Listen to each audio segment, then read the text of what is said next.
9ஆம் வகுப்பு கணிதம் பாடம் 7 பயிற்சி 7.2ல 5வது கணக்கு நம்ம வீடியோல பார்க்க போறோம். 5வது கேள்வி என்ன கேள்வி அப்படின்னா, ஒரு கனசதுரத்தின் மொத்த பரப்பு 2400 சென்டிமீட்டர் ஸ்கொயரில் அதன் பக்க பரப்பை காண்க. கனசதுரத்தோட மொத்த பரப்பு தந்திருக்காங்க, அதாவது 6a² மதிப்பை தந்திருக்காங்க. இப்போ அதுல இருந்து 4a² மதிப்பை நம்மளுக்கு கேட்டிருக்காங்க. அப்படின்னா நம்மளுக்கு a மதிப்பு நம்மளுக்கு தெரிஞ்சிச்சுனா மட்டும்தான் நம்மளுக்கு என்ன பண்ண முடியும், பக்க பரப்பு கண்டுபிடிக்க முடியும். அப்போ நம்ம இந்த கணக்குல இருந்து a மதிப்பு கண்டுபிடிக்க போறோம். சரியா? கனசதுரத்தின்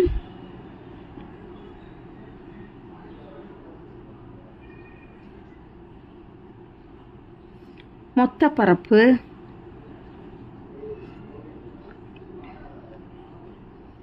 = 2400 சென்டிமீட்டர் ஸ்கொயர்.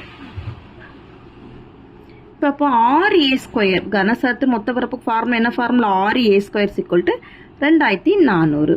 இதுலேருந்து a² மதிப்பை கண்டுபிடிக்கிறோம். 2400 இந்த 6 வந்து வலது பக்கம் போகும்போது வகுத்தல மாறிடுமா, வகுத்தல் 6. இதை அடி கொடுக்கலாமா, 4 6 4 6 24. இப்போ 0 0. இப்போ a² = 400. இதுலேருந்து a இந்த ஸ்கொயர் வலது பக்கம் போகும்போது ரூட் மாறிடுமா, √400. 400 எப்படி எழுதலாம், 20 × 20 எழுதலாமா, 20 × 20 தான் 400. சரியா? அப்போ a மதிப்பு என்னன்னு பார்த்தீங்கன்னா நம்மளுக்கு a = 20. சரியா? a = எவ்வளவு அப்படின்னா 20 சென்டிமீட்டர். இப்போ நம்மளுக்கு இது a மதிப்பு கண்டுபிடிச்சிருக்கோம். ஆனால் நம்மளுக்கு இந்த மதிப்பே நம்ம அடுத்த பக்க பரப்புக்கு நம்ம பயன்படுத்தினாலே போதும்.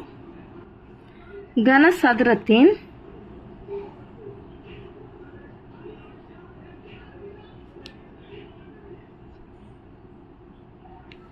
பக்கப்பரப்பு, கனசதுரத்தின் பக்கப்பரப்புக்கான ஃபார்முலா என்ன ஃபார்முலா, 4a² சதுர அலகு.